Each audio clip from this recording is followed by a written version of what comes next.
Duke, you suck. You shut your mouth!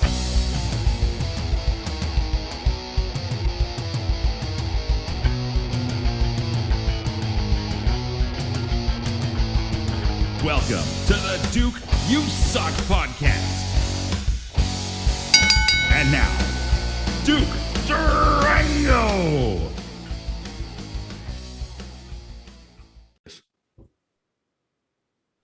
Hey, everybody. Welcome to the Duke You Suck podcast. I have a very special guest today. I'm almost tearing up a little. I have my oldest brother. I'm so proud.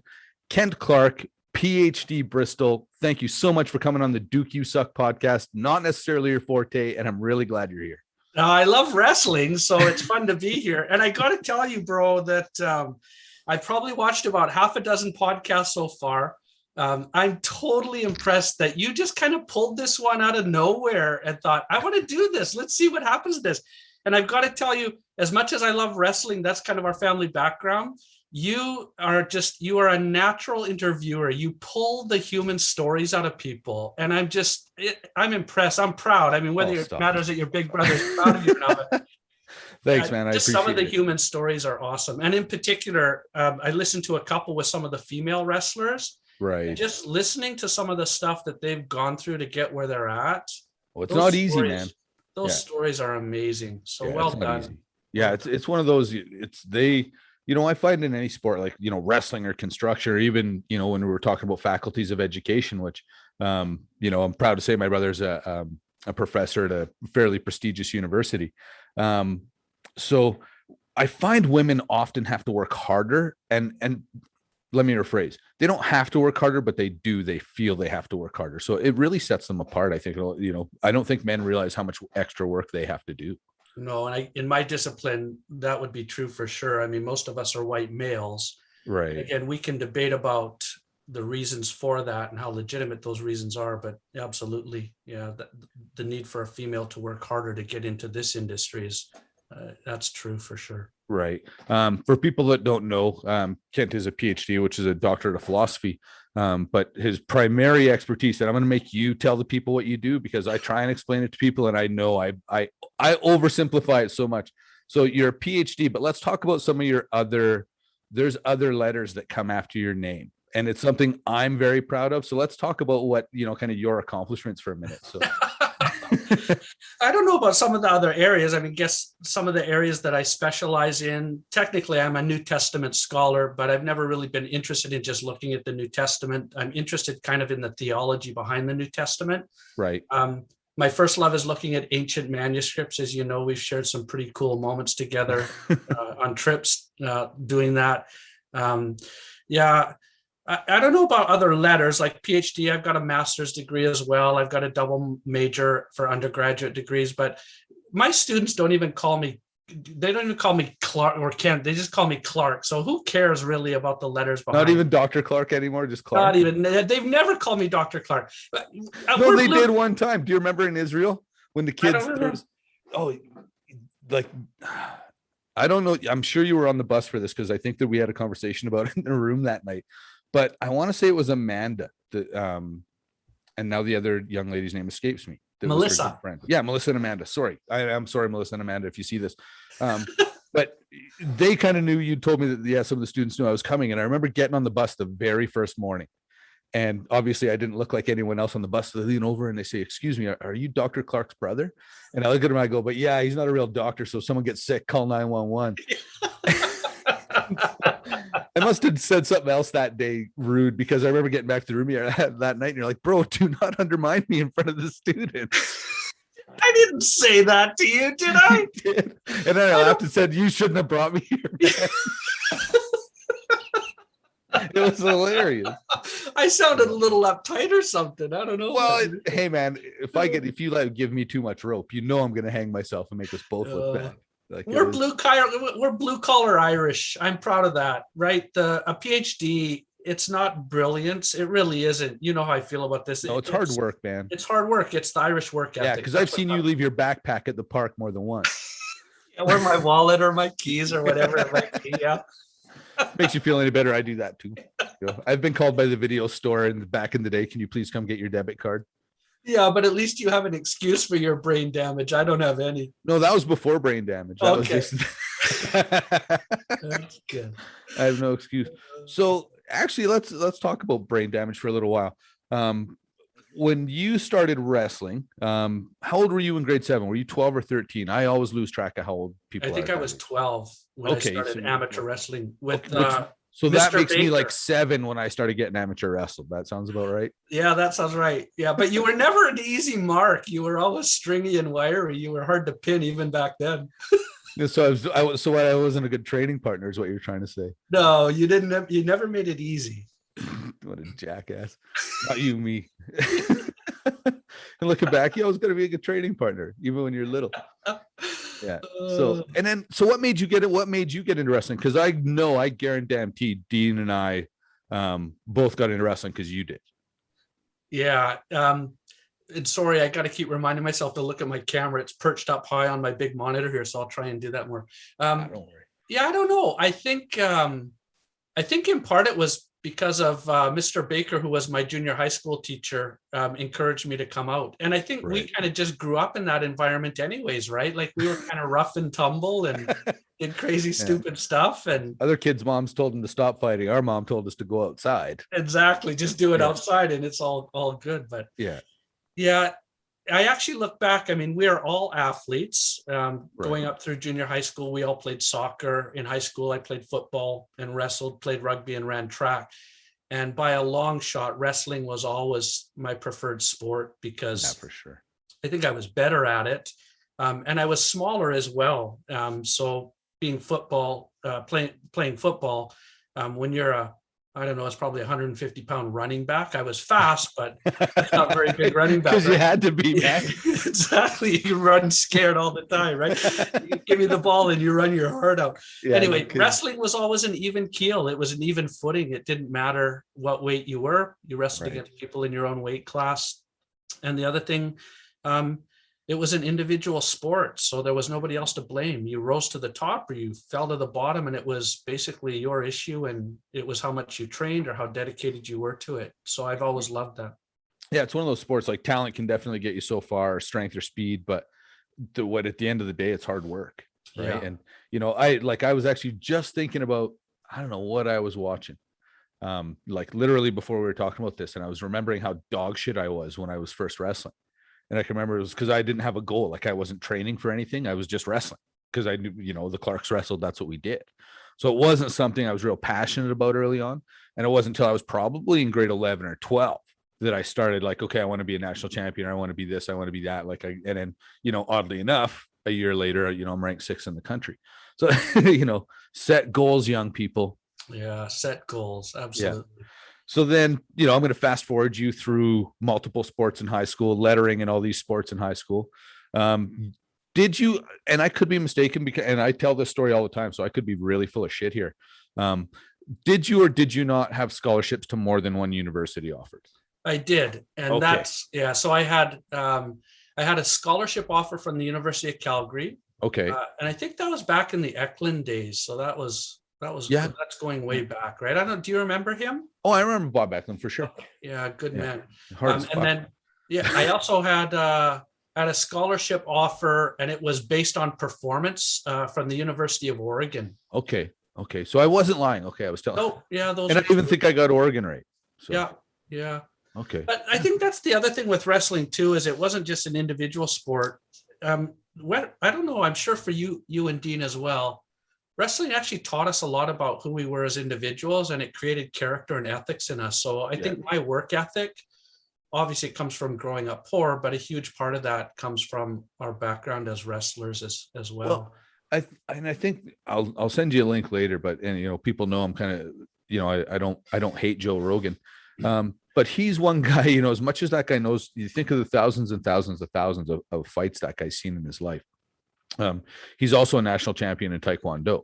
So he's literally a martial arts expert. And the one thing he says about wrestling is wrestling for wrestlers, we embrace the grind. It's not about glory. It's not about fame. We're not going to make any money about it. It's literally about grinding and winning. And that's all it is. Like you're always injured. You're always hungry. You're always cutting. Like people don't understand why wrestlers are so proud to be wrestlers. Yeah. And because they don't understand the work. I mean, the only sports I put in even the same class as wrestling are gymnastics and rugby. Yeah. And I mean, there's lots of sports like Aussie rules and stuff like that I don't really know about, so I don't want to come across too arrogant. But to me, there's nothing harder. Like, there's literally nothing harder. And like you said, you're going to get out what you put in, and you're on your own. So at the end of the day, win, lose, or draw, because and again, I don't want to stand here and kind of piss on our home life, but we kind of raised ourselves. Like, you and Dean kind of raised me, and no knock on Mom, she was working, right? When she wasn't at SO Oil, she was teaching guitar. Yeah. So wrestling was natural for us to be independent, right? It was just sort of, for me, that was the thing. There was sort of, yeah, you had a team to train with, but there's an isolation when you're cutting weight, when you're running and, working out in that sauna, trying to get down. Yeah. And can you imagine, taking no credit away from those that coached me, Frank Whipple and Baker, who were my coaches. They weren't just coaches. They were mentors as well. Oh, 100%.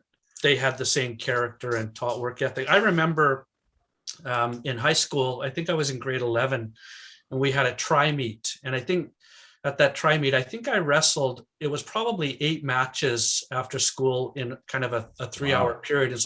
And there weren't a whole lot of, I don't remember the exact context. I just remember wrestling like 8 different guys, and I was wrestling all different weight classes because we didn't have enough guys to I see. kind of wrestle with the other 2 teams that were there. And so I thought I was pretty good. I thought I was pretty hot shot, because out of the 8 matches, I was pinning guys in 30 seconds. And I even think at one point in my amateur wrestling in high school, I had the quickest pin. I think it was something like, I think it was 4.7 seconds or something. I can't remember. But anyway, so I thought for a while that I was pretty hot stuff. And so I started skipping practices for a couple of weeks after that, because I'm doing good. I don't need to practice. And Whipple and Baker took me into the faculty change room after I showed up kind of 2 weeks later, unannounced, for practice. They let me be in the practice and go through all the drills and whatnot. But then they took me into the quote unquote woodshed after practice. And they basically said, you are not a prima donna. You come here and you work as hard as anybody else works. Right. If you don't think that you need to be here, it's not just about you. It's about what you contribute to the other wrestlers around you. Yeah. That was kind of a coming to Jesus moment that those 2 men spoke into my life. And so that, I think wrestling embodies that work ethic, and it embodies you need that good training partners, man. And that's what I was joking about when I was a young guy. I was a shitty training partner. Right? You were good. At 7 years old, I was a terrible training partner. That's the other thing. Like, at 13 years old, what kid is dedicated enough to try and suck 10 pounds of weight and run around in garbage bags? Like, I don't know, hockey players are pretty dedicated when they're young, but wrestlers, there's a completely different dedication. Well, there's an oddity to us, right? Like, you got, like, it sounds weird, man, but first of all, you're rolling around on a rubber mat with another sweaty dude wearing tights. So let's just start there. That's right. Like, let's just get that out of the way. The elephant in the room. Let's clear that out of the way. You make it sound so glorious. It is pretty glorious. But then you have to go literally arm in arm, forehead in forehead against another human being and test your metal and your metal only.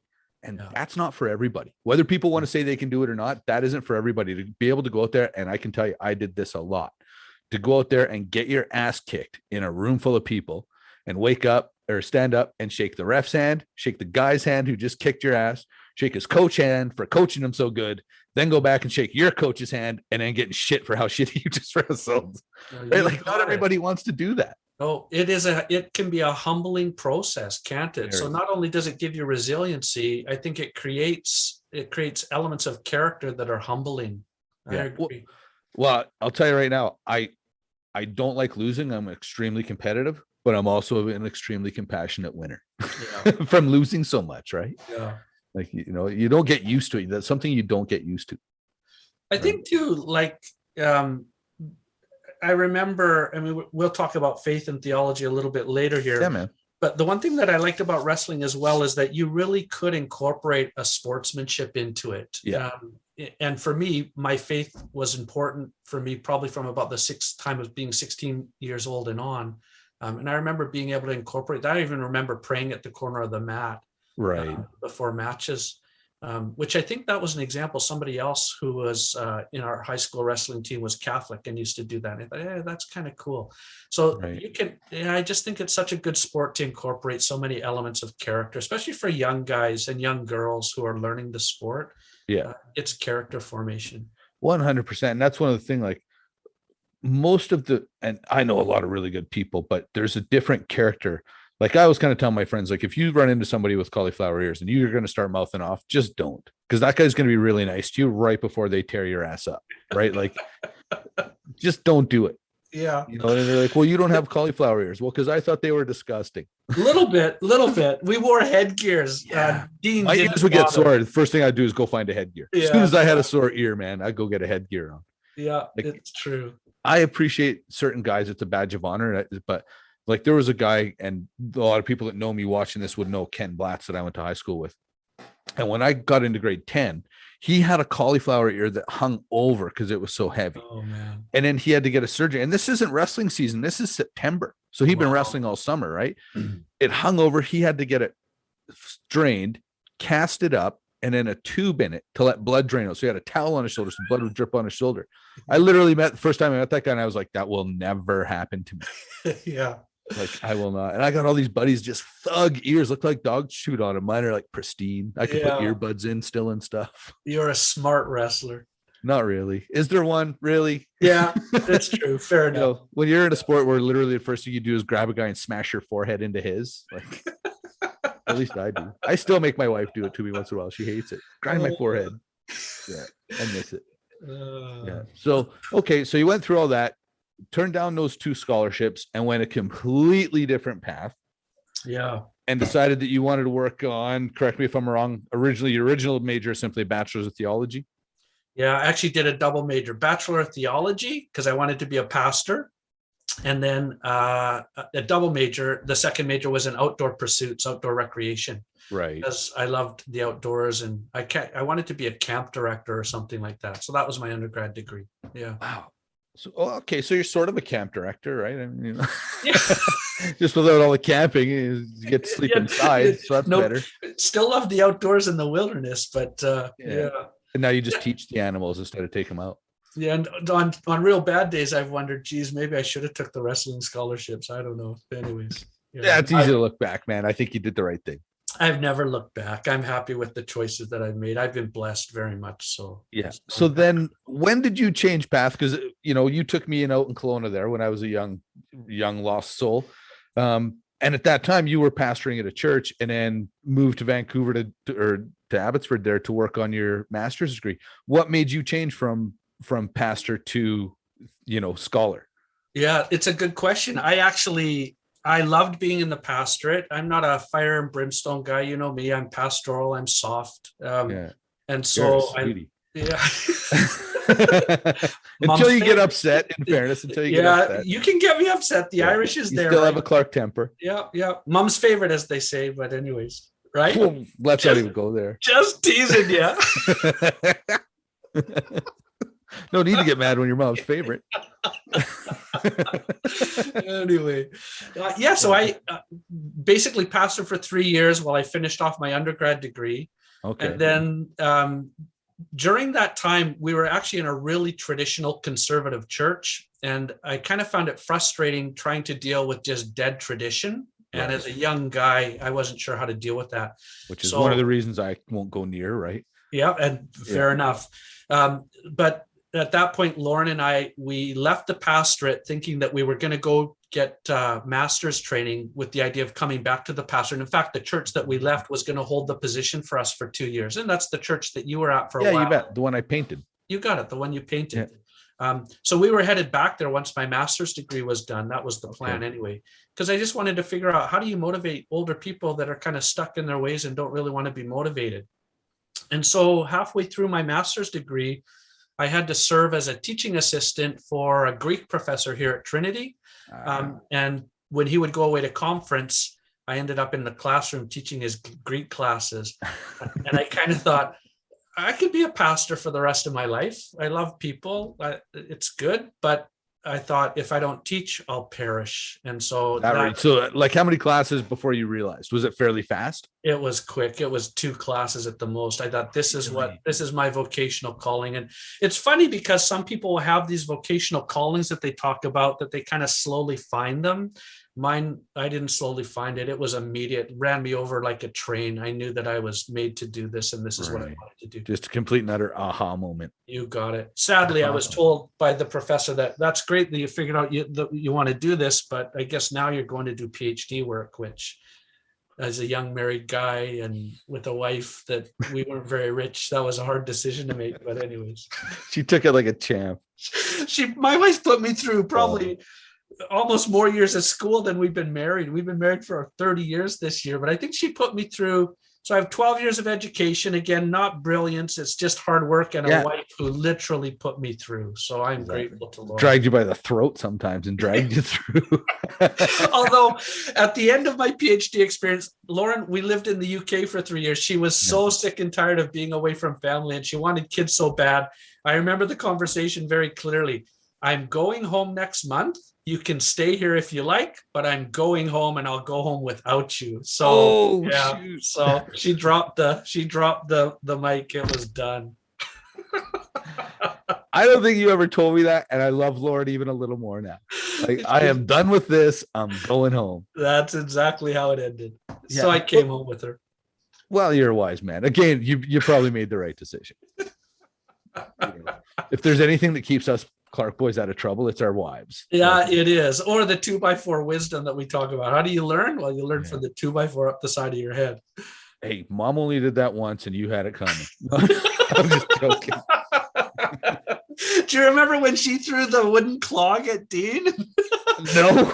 You were too little. She used to have these wooden clogs. I remember the clogs. Do you remember the clogs? Okay. Yeah. I don't know what Dean was doing, but she got pretty upset with him one day, and she took the clog off, and she was across the room, and she whipped the thing at him as hard as she could, and he sidestepped it, and it stuck into the wooden door behind. No. And mom was so upset because she'd wrecked the door, and then everybody started laughing because the clog's sticking out of the door. But that's the Clarkes. That's how you grow up. You learn to duck fast or you get hit. Oh man, I can remember. A trooper though. You're right. Like, mom did the best she could do. My mom was a better wrestling partner than you were when you were little. How do you raise 3 kids on your own? And even when she had that piece of shit Jerry, she was still on her own. You got it. You know, in fact, he made it a lot harder, probably. Absolutely. Right. Like, and again, I'll be the first to admit, and probably she would too, we don't have the best relationship, but I never want her to think that it's because she just didn't love us. Right. It's just, mom's not a nurturer. And when we were forming those, when we would have been having those formative years, she was working. Right. Yeah. It was just a different thing, man. I remember with her too, like when dad and her split up, mom was on her own, and dad 100%. He was useless. He wasn't even paying child support for a long time because he was contesting it. I remember that. Rest his soul. But anyways, I remember mom's first job. So this is a housewife, a house mom who'd never had a job before. I remember the first job that she got was building boilers for an industrial company. And I remember she worked there for 2 years. I remember her coming home and her hands were literally cut and scarred and bruised. She did that job for 2 years for us to put food on the table before things stabilized, right? That's mom. Yeah. And that's the thing. I was so young then. I don't remember this stuff, right? Like the first time I had heard, and to me, this is funny, so I don't say this for sympathy. Whoever's listening to this or watching this, this isn't a sympathetic plea. But the first time that child services that child services came to our house more than once, I was so young, I just didn't know, right? But again, it wasn't because mom had no choice. It wasn't like she had childcare. She could feed us or she could stay home with us. Yeah. Those were her options at that time.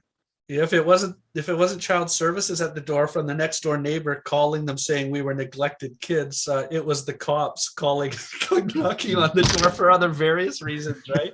Yeah, because Dean was a little shit. Yeah, and he dragged you into it. 9/10 of the trouble I got into when I was a kid was because mom, and you know what? Mom should actually be to blame because Dean would say, "Mom, can I go with that Danny McCormick kid who was a little shit?"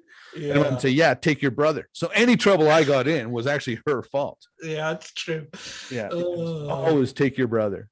Yeah. There's times I didn't want to go.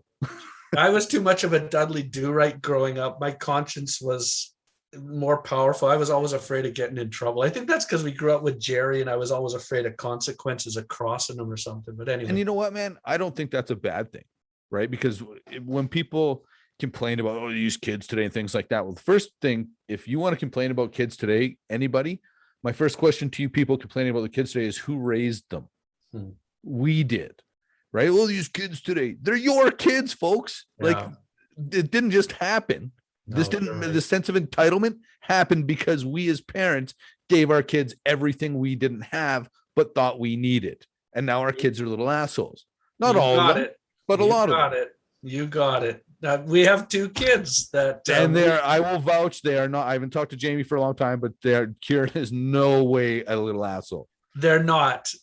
But yeah, Lauren and I, we've probably created entitlement or entitled aspects to them because you're right. My mindset was my kids are going to grow up in a much different way than what we grew up. Right. Yeah. And I don't think there's anything wrong with that. Like, I think that I was talking to somebody a while ago and feeling bad about the societal pressure that's put on a mom, you know, dads too, but moms, especially. Like if you don't give every waking second of time and resource and money and, you know, if you're not pulling your hair out as a mother, you're not doing enough.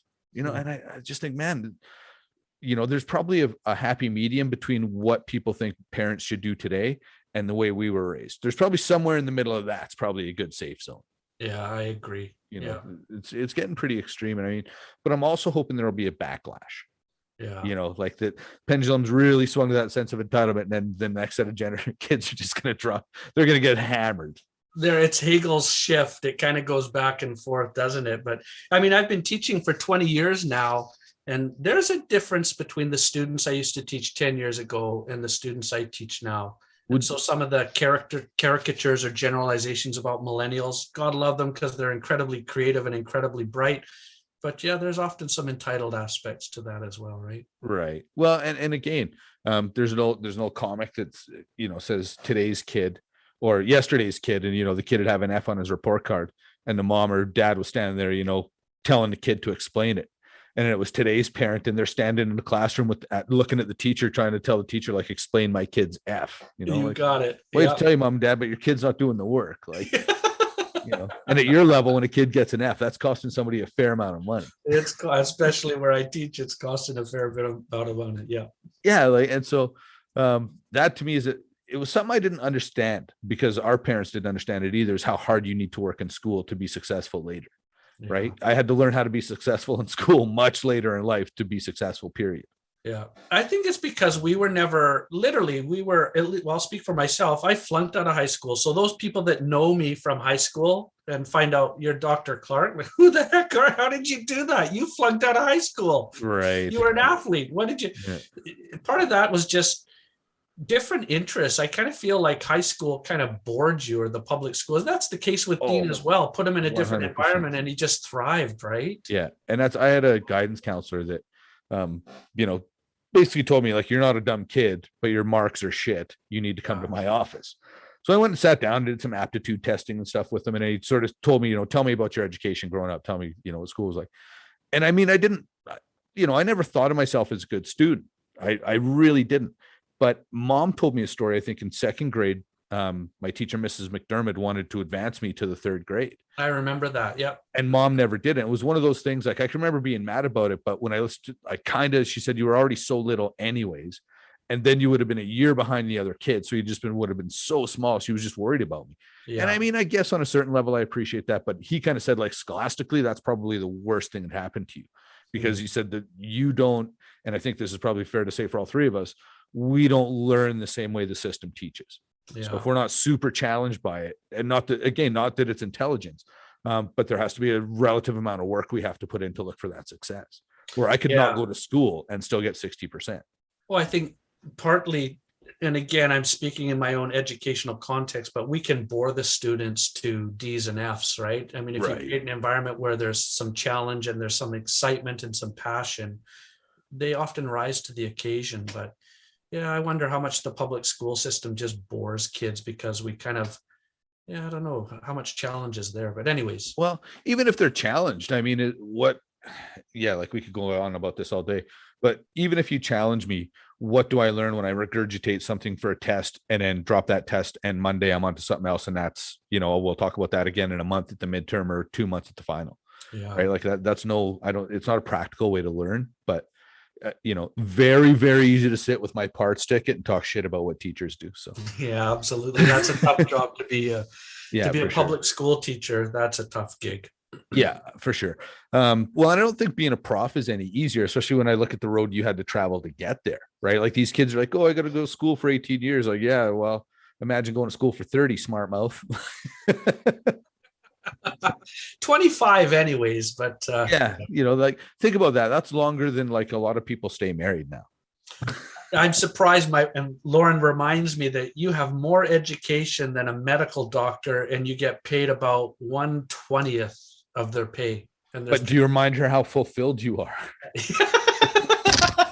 I'm very fulfilled. Yeah, it's about fulfillment, dear. Okay. Anybody can go after the money. I went after love. Oh yeah. We know that's BS. Yeah. So, okay. So let's talk a little bit about what you do. Okay. To me, to again oversimplify, is you're a translator of the Bible in multiple languages. Yeah, but tell them the story about St. Catherine's. We talked about this a little bit before coming on. You hit the nail on the head. That was perfect. Okay, so one of the questions, so people that are just watching this may or may not realize that I work towards a degree in religious education. I didn't finish because I'm a bum, but I work towards a degree in religious education. So fundamentally, I know a fair amount about the Bible.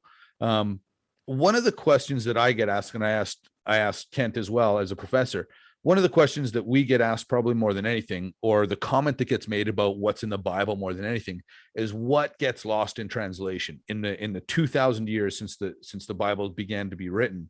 Well, what got lost in that? And my answer to that is always, first and foremost, to really ask that question, you have to understand Jewish oral tradition. To explain it, we play the game telephone here. Jewish oral tradition is the complete opposite of that. When they tell a story, they don't add to it, they don't subtract to it. The story is told exactly the way it was relayed to them. So there's a value on consistency that people may or may not understand. Second to that, when we were I got to travel to Israel with my brother and watch him at work for 3 weeks with his students. That was one of the best 3 weeks of my life. It was awesome. That was so fun, man. Yeah. What I like the best is when the kids went to do homework and I go to the pubs and drink beer. They'd be like, what are you doing, Jordan? I'm going for a beer, man. But we were in Egypt at this place called St. Catherine's Monastery. And if you don't know it, Google it. But the one thing I will say is it was considered such a holy place that even the Prophet Muhammad said that the Muslims would never destroy it. And it still stands today, 1,500 years old. Am I in the ballpark? Yep, you're there. So we were in there, and Kent, the superstar knower, knows a man named Father Justin that lives at St. Catherine's Monastery in Egypt. And he brought out for the students to look at a 1,500-year-old manuscript. And beside that, put a 900-year-old fully illuminated Bible. And if you don't know what that is, please Google it, because it'll blow your mind what's in an illuminated Bible. So these passages in these books were written 600 years apart. And I can't translate it, so I had to take everybody else's word for it, but they were identical. So in my mind's eye, when you look at the Bible being 2,000 years old, and I'm looking at a manuscript and a Bible that are 600 years apart, and there's literally nothing lost in translation, that tells me we've got a pretty solid foundation for the book. Bro, spoken like a scholar. I don't know if I can do much better. I think good. Let's end it. Have a good night. Right. Well done. See you next time. Yeah, good. No, you nailed it. We're talking about kind of two processes. We're talking about transmitting the Bible, so how scribes would copy it from manuscript to manuscript, because obviously there's no Staples or Kinko's back then. So you're literally often sitting in a monastery under bad light, copying manuscripts, and lots of the manuscripts actually have wax speckles on them because they're sitting with a candle, literally trying to read and right over the papers or writing. You got it. Wow. So the the transmission process is that process where we're looking at the very earliest manuscripts that the biblical authors wrote. almost 2,000 years ago. So the Apostle Paul's original copy of Romans, which we call an autograph. How do we move from that? So you actually have what they consider to be the original copy of that. We don't. None of Okay. those exist. The word for that is extant, and that means they still exist. None of those originals, they're called autographs as well. The originals. Okay. We don't have any of those. The earliest we can get back to those originals probably is about sometime in the 2nd century, 3rd century for sure. So we can get pretty darn close to the period of the originals. Right. But then, like you're saying, if you compare a manuscript from the 5th century to a manuscript from the 4th century, there's differences because scribes made mistakes, but I would argue that probably 95% of the time, maybe even more, those mistakes are pretty easy to see what went on. So it might be a difference in a spelling. So the words COLOR versus COLOUR. We know which is the correct way to spell and which isn't, but because we're Canadian. You got it, right? So lots of the errors that creep into the text through this scribal transmission process, right, we can fix those really easy. So it's not like we lose big chunks of theology or big chunks of real to simplify, real meaningful stuff. Not at all. In fact, I think most this process is called textual criticism, and you do it with the biblical text, but you do it with Shakespeare, you do it with other secular texts as well, trying to determine what Shakespeare originally wrote based on the manuscripts left with us. I'm going to stop you and pump your tires for a second, because I can't tell you how impressed I was that your master's thesis was critiquing the Canadian Bible Society's Greek New Testament. That, to me, I don't know why, but I thought that isn't, these guys take all this time, and this guy's like, oh yeah, well, let me tell you what I think. Yeah, I critique more of the letter ratings that argued that text was really secure, because the text is secure, but anyways, that's a whole another area. Right. So the transmission process is actually really careful and really thoughtful, and it isn't hard for a scholar. In fact, it isn't even hard for a first-year Greek student to go back and look at the different manuscripts where there's differences, right, and make a determination on what was probably the earlier reading. I see. Okay. So it's sort of like playing the telephone game, but we can play it a lot better. And of course, over 2,000 years, at least for the New Testament, we've lost an awful lot of manuscripts. Probably the majority of manuscripts have been destroyed through different conquests or through the Roman persecutions that took place of Christians back in the first few centuries. And some of them were just worn out. And was there not a Greek library, I think, that burned that had a lot of really important things in it? Yeah, numerous. Sometimes the libraries were destroyed. Sometimes they caught on fire. And so we don't even know the total number of ancient volumes that we might have lost from the libraries in Ephesus, for example, or Alexandria. Just a straight up pillage and plunder. Yeah. Right. For sure. So that transmission process is secure. You can't really argue that the Bible is inaccurate. We can look at manuscripts from 1500 years ago, compare them to manuscripts from 400 years ago, Greek manuscripts for the New Testament, and they're pretty darn close. And where they differ, it's not hard to make determinations. I'd say probably about less than 2% of the biblical text of the New Testament, we still might scratch our heads and say, yeah, not 100% sure, but pretty certain. I see. Okay. So what I like is that you're still open-minded enough to say we're not absolutely 100%. You know what I mean? Like, it's because I always get concerned with those people. Yeah. I mean, there's interesting for people that are kind of, and we won't go into detail about this. I think it's more interesting to kind of move from discussing the physiology or the ontology of the biblical text, how the text is put together.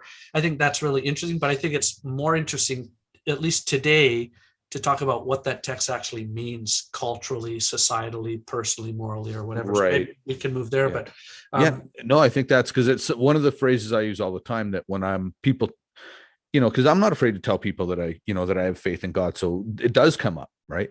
Yeah. And one of the things, when people ask me certain things about the Bible, I say, well, it's up to us to contemporize the Bible. Yeah. You know what I mean? You kind of have to look at it through a light of today, not 2,000 years ago. I believe there's a fundamental responsibility to do so. You got it. So how do you bring this ancient document up to 21st century culture and 21st century issues? That's the whole goal of biblical scholarship, ultimately, is to not just look at the text historically and how it got there, but to actually answer theological questions about why it matters or doesn't matter. So the first issue is transmission. The second one you talked about is translation, and that is a fascinating area as well.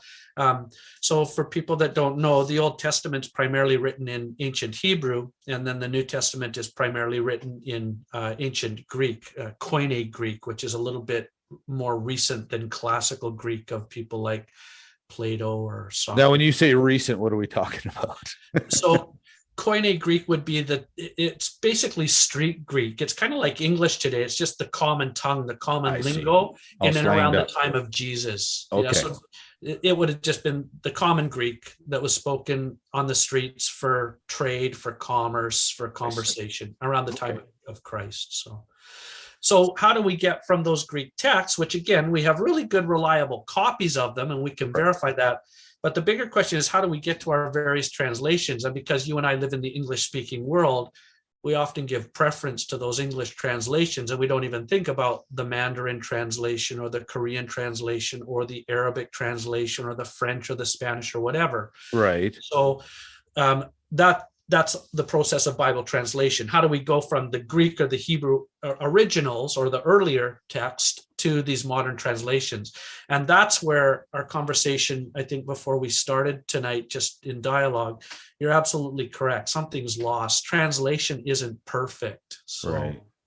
Yeah. Well, yeah. And I mean, I think the message will still be there, but like you say, some cultures, I mean, I'll just use finger. Some cultures may not have a word simply for finger. They either describe the whole hand or the whole arm.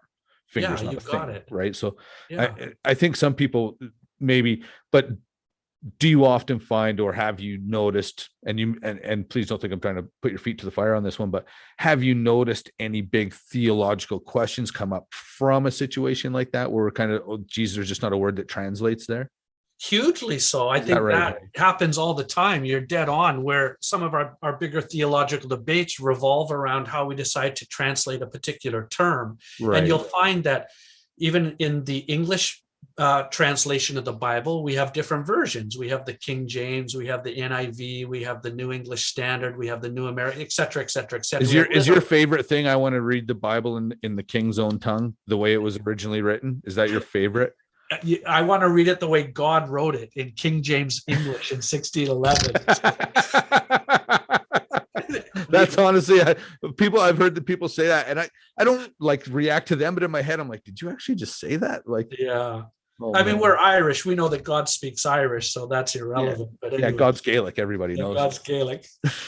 Anyway, not that you and I can speak a word of Gaelic. Well, Sláinte. I could barely speak Canadian. So I'll give you a good example. So today I might say to you, I love you, Jordan, or right. I love wrestling, or I love Slurpees, or I don't know, whatever example you want to think. Context determines how I'm using that word love. So when I say I love you, brother, hopefully I'm saying that something different than I love Slurpees or I love beef jerky or whatever, right? There's a little sentiment to it. You got it. Context. Right. We have to have context, or we have to build sentence clauses out to give a context of what that actually means. Okay. In Greek, in the New Testament, there's actually 4 different terms for love, but in the New Testament, only 3 of them are used. And so you've probably heard this before, but the term agape means kind of unconditional love. That's the love that God has for humanity. It's unconditional. Right. Or a parent for their child kind of thing. Yeah, you got it. A parent for their child, or at least as best we can strive for that. Right. There's phileo or philia, which is kind of brotherly love. That's the love that I would have for you. Okay. There's another love called storge, which is kind of a natural affection. You might see it in friendship or something like that. Right. Okay. And then there's a 4th type of love called eros, which isn't in the New Testament. That's erotic love that might be romantic, that a man might have for his wife. Take it easy. Another man. It could be possible. Anyways, so agape, philea, and storge are 3 terms used in the New Testament. When those terms are used, they're generally used in a particular context. That context doesn't have to be built out as much in Greek as it does in English, because those words have more specific usages. See. Okay. So you can build a sentence with fewer words, basically. You got it. So there's a cool passage in the Gospel of John, chapter 21, where It's just after the resurrection, and Jesus is speaking to the apostle Peter, the disciple Peter, and he's got Peter's denial in mind. Remember, Peter denied Jesus 3 deny times. Christ 3 times. You got it, cock crows 3 times, and Peter says, I don't know this guy. So even Jesus' closest friends are betraying him. And so there's kind of a coming to. In John 21, Jesus says to Peter, basically, he asks Peter, do you love me? And he does it 3 times. In English, we just translate that love. We don't know what's going on. What's Jesus doing? Why is he asking Peter if he loves him 3 times? And so if you don't have a commentary to kind of check out what's going on, right, you're confused. But what's actually happening is Jesus is using two different terms for love. Initially, he's asking Peter, do you agape me? Do you love me unconditionally? And Peter says, well, Jesus, you know that I phileo you. Peter doesn't buy in all the way. He doesn't say, oh yeah, I unconditionally love you. He says, well, you know, I brotherly love you. Right. Jesus asks him again a second time and says, Peter, do you love me? And Peter's kind of a little bit exacerbated by this time because Jesus is asking him again. And Peter says, Jesus, you know, I phileo you. Just after he's asked him a second time, Jesus says, do you agape me? Peter says, I phileo you. Third time, Jesus says, Peter, do you love me? And by this time, Peter's probably scratching his head thinking, what is going on here, right? That doesn't make sense anymore. Stop asking me this question. You got it. It's a little bit redundant and rhetorical. And so Jesus says, the third time, he says, do you phileo me? And Peter says, yes, Jesus, I phileo you. And the beautiful part of that story, if you're reading it in the ancient Greek, is that Jesus is accommodating to where Peter is at. And Jesus is asking Peter to come as far as he can and as far as he's able to at that point in time, but not further. And so that's just a beautiful example of how you lose in translation understandings of things from original languages. Well, and what's funny is that, I mean, I use the phrase often, I'll meet you where you're at. Like, if you want to talk about whatever, I'll meet you where you're at, because, and it literally comes from that. Right? Like, I'll meet you where you're at. What do you want to talk about? Where are we going? You got it. Right? Like, and that is the God-man Jesus. He meets us where we're at, contrary to some of the context of judgment that we see Christianity functioning in. Jesus meets us where we're at. Yeah. How do you feel about, let's just talk, I'm going to talk about today's Christian ethic. I'm just going to jump right in because I watched an amazing podcast. The lady's name escapes me right now, but on like the Westboro Baptist Church. Yeah. What do you, I'm going to say it right out. That place is a disaster. Yeah. How does that church exist? I don't think it's just not that church. We see elements of that all across Christendom, particularly in North American Christendom as well. Right. Well, and that's something, one of the things I get, that I kind of hammer away at the most is, and again, man, no offense meant to anybody watching or listening. This is Jordan Clark's personal view on things. I ain't even Duke Durango at this point. I'm Jordan Clark telling you what I really think. I believe that we have an open responsibility to reject and rebuke certain portions of the Bible. And one of them that I have no problem talking about is homosexuality, because, the church loves to hammer their hand on, homosexuality is an abomination in the sight of the gods. You know what, man? The Bible doesn't leave room for genetic mutation. Right? Like, and that's, I can appreciate if people say like, well, then we can't procreate, and they're going to take that argument. And I'll give you that. Like, that's an argument I literally don't have an answer for. But what I will say is, for you to tell somebody that's wrong because God said so, tells me that you're really arrogant, on the sole purpose that you're actually looking me in the eye and telling me that you can understand God's character 100%. And I think that's a tough sell. Yeah. And again, it becomes an issue of interpretation, because as a good Baptist, I read the Bible in one way, but you as a Pentecostal might read the Bible in another way. Well, me as a heathen. Or as a heathen, right? And I think, as cool as it is, and as much as I love talking about how we got the Bible and how it came to be, we haven't even talked about tonight how we got the 27 books of the New Testament, which is called its canonical form. We could talk about that another time, but as interesting as all We that could probably stuff do is- about 25 episodes on this stuff. Seriously. Yeah, and we probably lose people after Oh yeah. halfway I'd through have- the first one. I think now I got to wallop in about 149 subscribers. After that, I'd have like -7. People would be asking for their money back, even though it's free. Or you might have to pay people to watch it. But anyway. By the way, the one you did with you and Dean was awesome. That was my favorite Thanks, man. one. That was fun actually. That was probably my favorite too. He's so funny. He is hilarious, right? And Yeah. stoic. He kind of has this little smirk, but always like he always knows something you don't. I know. And he's always pulling one over you, and you don't realize it until it's too late, right? Yeah. Yeah. So back to what we're talking You about. bet. As interesting as how we got the Bible, as interesting as that question is, I think what's more important is, as you said, is what ethic does it give us today in modern culture and modern society? I think we're becoming an increasingly biblically illiterate society that probably doesn't give much credence or thought to the biblical text. And obviously, as a biblical scholar, I feel saddened by that for all kinds of reasons, because I think that the biblical text isn't just world-class literature. It's as beautiful and as profound as Shakespeare. It's given us so much phraseology and conceptual language elements. Yeah, one thing that makes me laugh, people that piss on the Bible have no idea how much impact the Bible has on their daily lives. Yeah, and Like, how it much makes- language they're using from Yeah, it. and I right? don't say anything to them. It's like, brother, you have no idea what you're talking about right Yeah, even when we take the Lord's name in vain. Do you realize where that comes from? now. Yeah, exactly. Anyways, so in some ways, I see kind of how the biblical text has been used to abuse and For sure. to propound legalism and to propound this is what I believe in, so Promote you better- agendas. You got it. Yeah, Ideologies. you bet. This is what I believe as a Baptist, and you better bloody well believe it as well, right? Yeah, and I'll beat it into you if you don't. Yeah, you got it. And some of us grew up in those environments, not you and I particularly, but and then there's others that I think grew up without any kind of biblical foundation at all. They grew up in secular environments.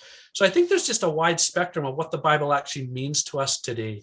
Right. And again, as a biblical scholar, I just think it's really sad that we don't actually pick this book up. And even if we don't read it as divine revelation or God's word to humanity, there's some beautiful ethical elements in it. And I think you brought up the issue of homosexuality, of LGBTQ plus issues, which Oh man, you knew all the letters and the exponents. Nice work. I didn't get all the pronouns, but there's Yeah. a few too many. It'd take me a while to do that. Well, that's what I tell people. I'm an old man. I need time to catch up. I'll get it, but I need time to catch up. I think one thing that the Bible teaches us, you can have different interpretations on those moral elements. Right. And so I don't know if we'll ever come to an agreement on the issue. No, of I think that'll homosexuality. always be a division. Yeah. And I think that it's okay to keep dialoguing. I think it's okay for people to hold different views on these types of things. But one thing that kind of blows me away as a biblical scholar is we've forgotten the primary emphasis of the biblical text, and that's love God, love neighbor, and even unto your enemy. Seek to love your enemy. Well, and so- this is what I tell people. God knew we were too dumb to deal with those 10 commandments. So he even slowed it down and just gave us the 2, and I still can't get it done. I think that's why Jesus was asked, what are the Yeah. greatest commandments? And he summarizes love God, love neighbor. You guys are too stupid for those other 8. Let me just give you these 2. So while we're wrestling with these other doctrinal or kind of issues of righteousness or whatever you want to call them, we are told unconditionally to love our neighbor. And it blows me away how we miss that primary message in the biblical text. So whatever you think of LGBTQ plus orientation, whatever you think of gender, you have no wiggle room. The commandment is to love your neighbor. And Right. Jesus goes further and says, and even love your enemy. And certainly the gay neighbor that I have living across from me, and I do have one, it's easy to love him because he's a wonderful individual. And so I feel sometimes heartbroken, to be honest with you, that as conservative Christians, we don't do very well at loving those around us. We often tend to be more judgmental and more indicting. Well, I never was judged more harshly than in the place I was told we weren't supposed to judge. Yeah. And that's so, and I mean, that's not everybody's experience. So I don't want to paint too dark of a light on that. I have so many, like, my biggest issue with church period has nothing to do with like church or organized religion is a different conversation. But my thing is that I'm so arrogant when I listen to the pastor talk. I'm like, you don't even know what the hell you're talking about. Like, I guess seriously, I'm just like, no, that's not what that means. And it might be what that means, but in Jordan Clark's head, that's not what that means. I don't understand what you're talking about. We should probably just go now because it's wasting both of our time. No, I think you're speaking truth. One of the critiques about conservative evangelicalism or conservative Christianity is that it isn't just the laity that's becoming more biblically and theologically illiterate. There are many scholars. I think of the great Old Testament scholar James Barr wrote this beautiful book back in the early 70s. And in that book, he's indicting the loss of biblical knowledge. He's not indicting it in secular society. He's basically saying that the church has lost its biblical understanding. And if you lose the biblical understanding, then what is it that you teach? What is it that you preach? So I guess you begin teaching church growth, or you begin teaching, I don't know what it is, all kinds of different things. Right. So you're right. We have, and again, this is not meant to be judgmental. You know that I try not to be a judgmental 100%. person, because I've got big logs in my own eye before I need to worry about the speck in your eye. And I mean that sincerely, but I wish that we had church leaders that were more dedicated to actually teaching about the love and about the grace and about the forgiveness of Jesus Christ. We're all good as Christians about talking about sin and talking about our inadequacies and talking about our fallenness. Yeah. That's only half of the gospel. The rest of the gospel is to set us free from that. It's to talk about grace. It's to talk about forgiveness. It's to talk about our wholeness in God. I tell people it's a gospel of love. Forget all that other stuff. I mean, it's important. Like, to your point you made earlier, if you don't, first of all, if you're one of those people that says I don't believe in Jesus, you're an idiot. I have no problem saying that. There was a man called Jesus. Where you want your debate point is that you don't believe Jesus was who he said he was. That's your debate point. Yeah. Now, you don't have to believe that Jesus was who he said he was. But at the end of the day, there are much worse ways to live your life than a set of principles that's laid out in the Bible, and particularly in the New Testament. And the people that want to discredit God or faith or the Bible, I will be your example, because I am telling you right now, without my faith in a higher power, without feeling somehow the love and acceptance of Jesus and a church around me, I would not be the man I am today. I have to work hard to be a nice guy. And that comes from an understanding that there's something out there bigger than me. And I'm not scared of going to hell. That's not a fear for me. In fact, I don't look at hell the same way most people would talk about hell. I look at hell as not a lake of fiery sulfur and all the stuff that's in the book of Revelation. I simply look at hell as what would be eternal separation from God. And for right or wrong, that's my opinion. So I have no problem telling people that if you want to witness the power of God in someone's life, I'm somebody you can look at, and I'm not going to tell you to live the way I do. Just look at the person I am. And if you think I'm a piece of shit, look at it through that filter. But if at any point you think I'm a decent guy, look at, first and foremost, my two brothers, my wrestling coaches, and my Bible. That's the God's honest truth. Yeah, I think, George, that's well said. And I think it's beautifully said.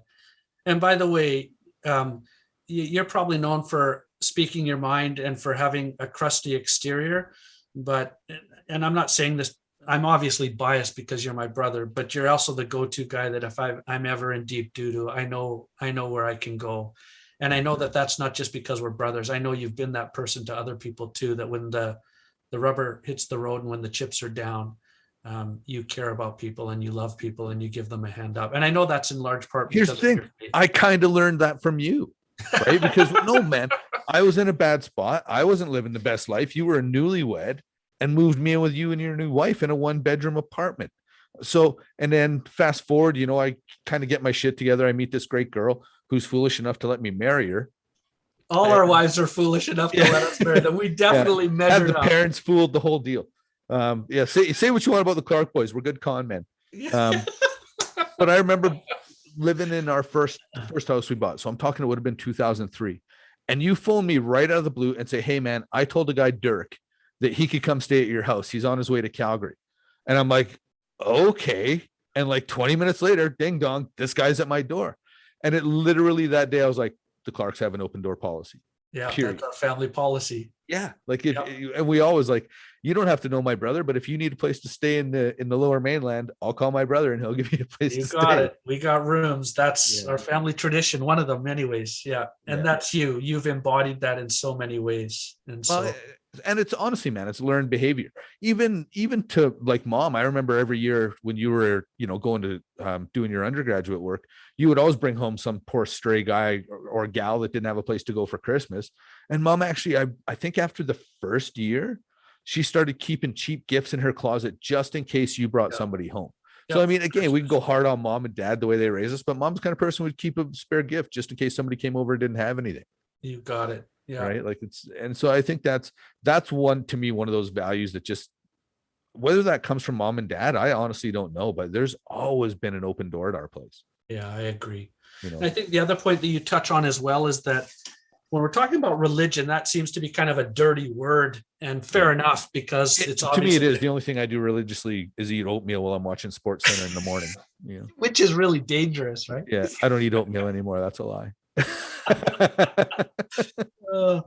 But at the end of the day, I actually think that if we if you're looking at examples of religiosity or spirituality, it's kind of a no-brainer to look at individuals around you that make claims to be spiritual or religious. Right.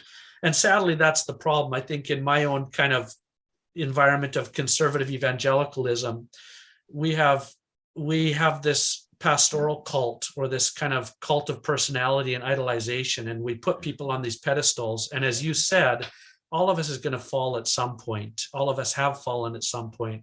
And so it shouldn't surprise us. That doesn't mean that we let people off of consequences for some of the crazy, heinous things that they've done, or that I should be let off. There should still be accountability. You got it. Absolutely. Yeah. So Christian forgiveness isn't about cheap grace and about coming clean and having no consequences, right?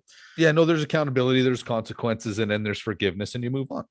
That's and you and I have both had to face consequences in our life for different choices that we've made. And those consequences. Every one of these gray hairs, poor decision and a consequence. Everyone. No hair, poor decision and a consequence. So who's made more, you or me? Yeah, you had two boys. It made it. It was their fault, those boys. Anyway, but I guess the thing that I would say, and I know this is hard for people to hear, but I wish that they could just sit and read the story of Jesus in something like the Gospel of Mark. Like, if you think that the Bible is irrelevant or that it doesn't have anything to say anymore, if you knew the person of Jesus as narrated in the Gospels, that's an individual that you couldn't help but see as a hero, that you couldn't help but look at and think, that's the type of person I would like to be. This is a person that literally, because we're kind of brought up in a Christian worldview in the Western world, though that's decreasing, obviously. Right. We think we know the story of Jesus, but we don't. And so I would just really encourage those that have any interest at all, sit down with a Bible or go online and just read the Gospel of Mark. It's 16 short chapters that take you an hour to read it. Read that to hear who Jesus is, not to convert you to anything per se, not to get you to change your belief system, but to actually see what this guy 2,000 years ago said, because he literally was an upender. He was a radical in that he literally changed what culture looked like. This is a guy that in a Roman militaristic culture, you smite your enemies. He turns around and says, no, love your enemies. I mean, this was a revolutionary. Yeah. And so rather than looking at my short-sightedness or my fallenness, and I don't say this to get me off the hook of being accountable, but I say this, Christianity is not a movement about Kent Clarke or Jordan Clarke. Christianity is a movement about a guy named Jesus Christ. Go read his story and look at that example. That's life-changing. That's the story that changed you. That's the story that changed me. Yeah. Well, I mean, I remember getting mad heat in my second year, because myself and a good friend of mine, Jason Severns, were talking, and we'd made a point to our idea. Chaos kind of followed Jesus everywhere he went, right? Yep. And the fourth years strongly disagreed with us. And of course, they were fourth years, we were second years, so they figured they knew more. And I can remember saying like, oh, really? So turning the tables over, turning the money changers tables over wasn't chaos. Causing 5,000 people just stop what they're doing and come to you while seems organized. That's chaos. People stopped working. People stopped what they were doing to go listen to this guy talk. And I mean, as a pro wrestler, they spent a lot of time trying to draw people. If you can get one guy to go sit and 5,000 people are going to show up and listen, that's something. You've got some influence, right? Yeah, as we'd say in the wrestling industry, that guy cuts one hell of a promo. Yeah, there you go. He's Jesus had the gift on the stick for sure. Something about him drew people to him and to the message. And I think that's the irony. I mean, the worst criticism that Jesus levels is against the establishment. It's against the legalism of the Pharisees. He's harsh. These are the people that are the religious elite. They're the kind of controllers of Jewish society for the most part. They're the people that are using the word of God to oppress other people. You got it. And they're making great shows of God and spirituality by putting loads of money into the offering plate. Whereas the poor woman who comes and puts a half a penny into the offering plate, who's greater, Jesus asks, et cetera, et cetera. The condemnation goes to those Pharisees where their religiosity, their spirituality is a show. Yeah.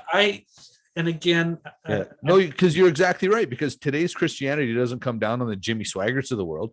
They're still hammering on the prostitutes and the drug users and the guys like me that can't stop swearing because they think it's funny.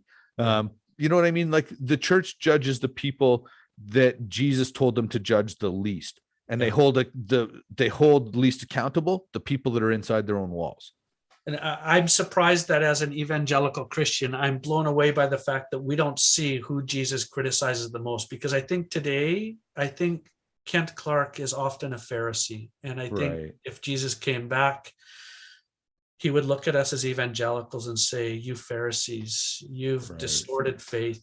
And Jesus, he seems to speak far less to the prostitute, far less to the thief, far less to the down and out. He has words of compassion for those people. And yet for the establishment, he has pretty, there's a lot of contempt there. We do well to remember that, right? Well, and again, like even if you don't want to look and you don't want to get into the whole heaven and hell debate, that's a fair thing. But if you just look at a set of principles to live your life by, and I always hammer on this is my big thing is, people are looking for a meaning in life. So many people search and, people say, oh, religion's a crutch or whatever. No, maybe I just found my meaning. You know what I mean? Like I was a lost soul, and I've been a lost soul at, kind of more than once. And it's something that brings me back in to think of something first and foremost greater than myself. Yeah. And then to put other people ahead of myself. Because I always tell people, like, people feel shitty about themselves all the time. And I always tell them, like, you want to feel good about yourself? Go help someone else. It's self-serving, but go help someone else. You will always feel better about yourself. Yeah. And I think that's one thing about the Christian message that we've kind of skewed wrong. It's that concept of, loving other people. Yeah. We're so busy judging and saying, well, you need to believe like me and you need to follow and do it this way, that we actually, really the message of Christianity is a message of love. And I'm not flattening out the rest of my theological convictions and throwing them out the door. We're actually commanded to do that. We don't have a choice. The first commandment is to love. And so that should be what people see Christians representing. And that should be the primary thing that they see. And you know what, man, as long as I've known you, that's always been the gospel you've preached. It's always been the way you've taught me. You've always taught from the heart. One thing I can tell you is, having traveled with your students for 3 weeks, getting all stirred up now, and seeing the love you have for your job and the impact it has on their lives is very, I almost said a bad word, is huge, man. And I don't want to understate the importance of what you're doing. I know sometimes you were kind of saying as you come on, sometimes, geez, maybe sometimes I should have took that scholarship. I can tell you right now from a brief hour of conversation, obviously, again, you're my brother and I'm biased, but you're doing the right thing, bro. You're so head and shoulders above most people as far as just what kind of human being you are. And I know that comes from faith. It comes from faith, but bro, walk with me for a week and you'll see I'm a mess. Who isn't? Yeah. But that's the point. I've been punching this one lately. I'm crazy enough to hear the voices in my head, but I'm sane enough to know they're still mine. Yeah, that's good. I really appreciate your kind words, and coming from you, that's meaningful to me. I think the reason why I want to be like that is because I've seen so many examples of that given to me. Like, if belief in God, and in particular for me, if belief in Jesus Christ has changed my life so much and given me meaning and purpose, why would I not want to pass that on to somebody else in gentle, compassionate, kind ways, right? I want to be a gracious person because grace has been given to me. And I think that should be something that we strive to attain as Christians. Grace, empathy, and love. I think those are the biggest things, You got it, right? And I even think I've learned so much of this. You know that many of my friends are non-Christians or come from different religious backgrounds, though I have a very good, close set of Christian friends too. But it's amazing to me to see the grace and the compassion that my non-Christian friends speak into my life. And when I screw up, how they forgive and how they just release me from consequences that I should pay at times for my mistakes. And so I think, how can it be that I cannot exhibit grace as much, if not, or strive to do it even more than them? So. Well, and that's one of the embarrassing things to me, and I'm guilty of this myself. Somebody that would I have a friend who professes of an atheist, and I love her dearly, and I have no problem telling you that she's twice the human being I am. Absolutely. You know what I mean? Like, it's so. I think a lot of it is, it's really important just to kind of look at who you are inside and not who you want the world to see, but who you want the world to know you are. One thing I'm proud to say about us three Clarke boys is people can say whatever they want about us. We are as authentic and as real people as you're going to find. We're real. We're honest. Yeah. Warts and all. There's a lot of warts. There's a lot of warts. And I think it's interesting because Christians, I don't know why it is we feel that we have to portray this sense of perfection or better than thou. And because you know why? Because people, if you say I believe in Jesus and I want to be a good person, people think you're saying I'm better than you. And then they want to hold you. And it's nothing. Let me rephrase. There are a lot of hold me accountable. Well, there are a lot of pious assholes out there that walk around that they've got this Christian arrogance. You know what I mean? And I think those, and I shouldn't say those people because we all do it. People look at Christians to hold a higher standard. And in many ways, myself included, let a lot of people down. And they'll say, well, how can you do that as a Christian? And a lot of ways, a lot of the stuff I do, I simply justify because I just simply say, because that's not important to my faith. Like that's not, I don't live my faith by that credo that you're trying to put on me right now. Right. And so does that mean that absolves you, from any kind of wrongdoing or any kind of accountability? No, but it's up to you to look at how you live your life and the values you hold from a biblical standpoint and how you choose to allow that personal relationship between you and your higher power or you and Jesus Christ to manifest itself. And I think if you read the biblical text in that light and read the story, rather than kind of follow my poor example. And that doesn't mean that I shouldn't be striving to offer a good example. But I think in my relationship with my non-Christian friends, some of the most beautiful moments have been when I've messed up and I've gone to them, again, sometimes fearfully, apologizing, saying, you know what, I say that this is who I am and what I'm supposed to be, and I totally missed the mark. My actions have hurt you. And Kent Clarke hurts people. The things that I say, the things that I do have hurt people in the past. And I have huge regrets for that. I'm a recovering Baptist. I'm trying to go from regret and shame to grace and to understanding my goodness in God. But it's been remarkable to see. Often it's my non-Christian friends that provide the better examples of grace in my life where, that I didn't even think about that. No, you're good. And it's all good. Right. So those people speaking from non-Christian positions and places in my life, I value them deeply because their accountability is important to me, but their example of grace and goodness is important to me too. Well, the one thing I'll just, one thing I don't consider myself an evangelical because I don't necessarily talk to people about my faith or, put it out there like that. And by the way, today I have a hard time at times considering myself an evangelical as well, because sometimes, we're not doing a good job. Right. Yeah. You don't want to associate yourself with a mess. Right. Shit. Now I forget what I was going to say. Sorry, man. Sorry, bro. I interrupted you. No, that's okay. If people want to talk to me, like I'll tell people like, hey, I wasn't always the best person, right? Like there was a time when I was doing collections for the Hells Angels when I was doing a lot of dumb shit. And people would say like, you were doing that while you were in Bible college. And I'd say, yeah, man, if you owe the Hells Angels money, it's biblical. You got to pay the man you owe. If you want to talk about Jesus after, we can do that too. But right now I need that money. That's a very curious hermeneutic. I'm interested in exploring that later. We could. Oh yeah, I got it. It's a juxtaposition to say the least. But but at the same time, it was one of those things that if you say to me, Jordan, why don't you do those things anymore? Why aren't you like that anymore? And I'll say it's because I've looked to a higher power and realized I want to be a better person. Yeah. Right. Like I don't want to be a guy someone fears. I don't want to be someone that, people don't think they can come to. I'm proud to say people know that if you need anything, you can always count on me. Right. That people don't realize, but that comes from my faith. Whether I talk about it openly or not, that comes from my faith. And you know what? Sometimes maybe our faith doesn't have to be attached to that graciousness or to that givingness. Maybe sometimes the example doesn't have the statement attached to it about our spirituality. Right. Well, and it's a very personal thing to me. Right. It really is, because, there's a lot of people say, I simply don't believe in God. And I'm like, okay, but if you sat down and listened to my life, I have to believe in something bigger than myself, because I agree.